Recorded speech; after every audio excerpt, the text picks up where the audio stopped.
तो वैसे हमने 8.2 कंप्लीट करा दिया था, बट इसके थर्ड क्वेश्चन के लिए रिक्वेस्ट आया था, कमेंट आया था, तो मैं आपको पहले थर्ड क्वेश्चन हल्का सा समझा देता हूँ। इसके बाद हम आगे 8.3 करेंगे, ठीक है ना। तो एक्सरसाइज 8.2 का थर्ड क्वेश्चन ये है, if 10a plus B equal to √3, हमारे पास क्या गिवन है, 10a plus B equal to √3 and 10a minus B equal to 1/√3, ठीक है। Then find a and b. तो जो हमारा ए एंड बी वो क्या, वो होंगे हमारे 0 से 90 के बीच के एंगल, ठीक है ना। तो देखो 10 का एंगल क्या है यहाँ पे, ए और बी, यहाँ भी ए माइनस बी, यहाँ है ए प्लस बी, यहाँ है ए माइनस बी। तो आपको शायद वो सीरीज याद होगी 0, 30, 45, 60 और 90 की। तो इनकी वैल्यू क्या कहती है 10 में, ओनली 10 की कह रहा हूँ। मैंने आपको कहा था ना, मैंने आपको कहा था टेबल याद करने के लिए, आपने शायद याद करा होगा। तो 10 0 की वैल्यू थी 0, 30 की वैल्यू थी 1/√3। देखो हमको यहाँ 1/√3 दिया है इस माइनस वाले में। 45 की 1 थी और 60 की कितनी थी, 60 की थी √3। ये हमको गिवन है, बस हमको काम करना है, हमको वर्क करना है 30 डिग्री पे और 60 डिग्री पे। ये क्वेश्चन आपको ना ऐसा क्वेश्चन एक एग्जाम्पल में मिल जाएगा, फिर मैं आपको बताता हूँ, ठीक है। तो हमारे पास गिवन है 10a plus B equal to √3। एक बात बताओ, √3 जो है वो 10 में किसकी वैल्यू होती है, किसकी, इक्वल टू 10 60 डिग्री, सही है ना। तो हम इसको लिख सकते हैं सीधे सीधे, यहाँ देखो 10 से 10a plus B equal to 10 60 आ रहा है, ठीक है ना। तो आपको पता है 10 और 10 सेम है, इक्वल टू के दोनों साइड क्या होता है, left hand equal to right hand होता है, ठीक है ना। तो only a plus B equal to 60 आना चाहिए, क्योंकि 10 और 10 तो सेम चीज है ना। तो हमारे पास यहां से निकल के आएगा a plus B equal to, sorry एक सेकेंड है, तो 10a plus B equal to आएगा 60। क्यों, क्योंकि 10a plus B equal to आ रहा था 10, अगर हम ये बीच का ये हटा देते, ठीक है। 10a plus B equal to 10 60, तो 10 से 10 कट गया।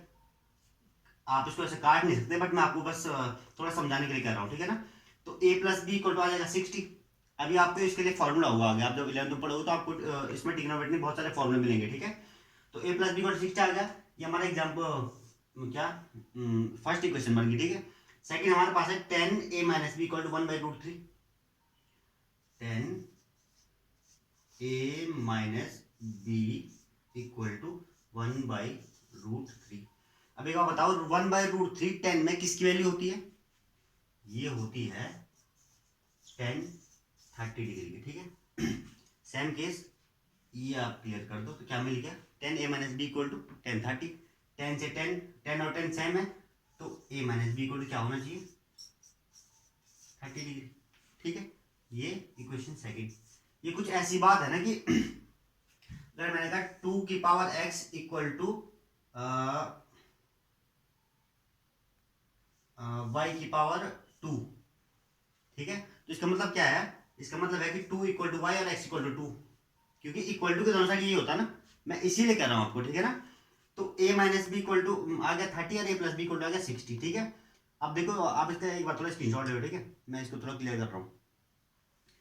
क्या है इसमें, ये बी हटा रहा हूँ बस, ओनली ये वाला, ये और ये।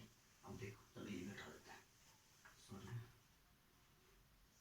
a plus B equal to 60 आ गया और a minus B equal to 30। आपने लीनियर इक्वेशन तो पढ़ी होगी ना, pair of linear equation in one variable, in two variable. तो इसको कैसे सॉल्व करेंगे, ए और बी की वैल्यू कैसे आएगी, तो आएगी एलिमिनेशन मेथड से। देखो ए सेम है, बी सेम है, कोई इनके आगे वो नहीं है, कोएफिशिएंट नहीं है, बट बी की जो वैल्यू है ऊपर प्लस है नीचे माइनस है, तो हम इसको सीधे क्या कर सकते हैं, इक्वेशन 1 प्लस इक्वेशन 2, ठीक है ना।